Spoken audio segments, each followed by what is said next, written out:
Hello friends, कसे आहात? मस्त मजेत ना? आज आपण बघणार आहोत मस्त ब्रेड पॅटीसची रेसिपी आणि त्यासाठी आपल्याला लागणार आहेत शिजवलेले बटाटे. ब्रेड हे आपल्याकडं असतातच, बटाटे नेहमी घरात उपलब्ध असतात आणि कधीतरी वेगळं काही खावंसं वाटलं तर आपण बाहेर जाऊन वडापाव आणतो, पॅटीस आणतो. त्याच्याऐवजी घरच्या घरी बनवा, ते आरोग्यासाठी चांगलंसुद्धा आहे, नाही का?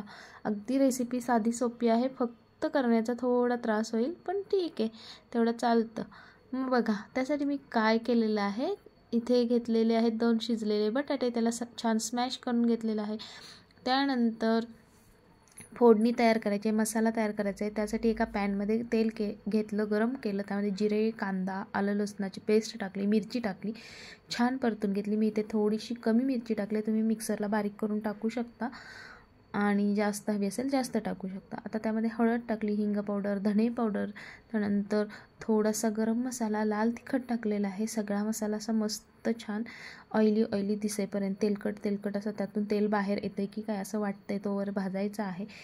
त्यानंतर त्याच्यामध्ये हिरवी कोथिंबीर घालायची आहे छान अशी, आणि मग मसाला भाजून झाला की गॅस बंद करा. तो मसाला त्या बटाट्यामध्ये टाका.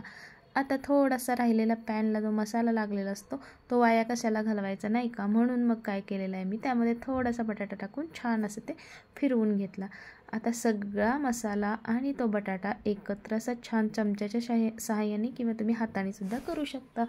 आता पॅटीस बनवायचे तर अर्थात त्याला कोटिंग येणार, वड्यासारखं वरून कोटिंग येतं बेसनाचं. आणि ते कसं बनवायचं बघा, मी ते 1 वाटी आणि किंवा तुम्ही एखादा कप असं बेसन घेतलेलं आहे आणि त्यामध्ये हळद, ओवा, चवीनुसार मीठ हे सगळं घातलं आणि अजिबात बबल न ठेवता, कुठल्याही गुठळ्या गाठी न ठेवता छान असं पीठ पातळ करून घेतलेलं आहे. खूप पातळ नाही, घट्ट नाही, अशा पद्धतीने त्याची कन्सिस्टन्सी ठेवलेली आहे.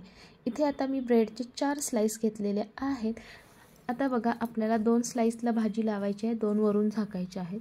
आता इथे मी 1 स्लाईस घेतली, त्याला छान अशी दाटसर भरपूर भाजी लावलेली आहे. विकतच्यामध्ये थोडी असते, ह्याच्यामध्ये मी भरपूर लावली. आता घरीच बनवतो तर काय कशाला चिंगूसपणा, नाही का? भरपूर भाजी लावलेली आहे, छान अशी भाजी लावली. त्याच्यावरून ब्रेडची दुसरी स्लाईस ठेवली आणि तिरकी कट करून घेतलेली आहे. तुम्ही सुरीनी कट करू शकता किंवा एखादं पिझ्झा कटर असेल तुमच्या घरी तर त्यानेसुद्धा कट करू शकता.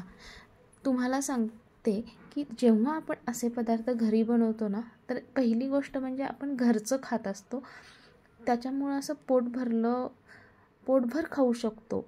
आणि विकत आणले कसं तेवढंच मोजून मापून खावं लागतं. त्याच्यापेक्षा असे पदार्थ कधीतरी आपण घरी बनवून मनसोक्त खायचे आहेत.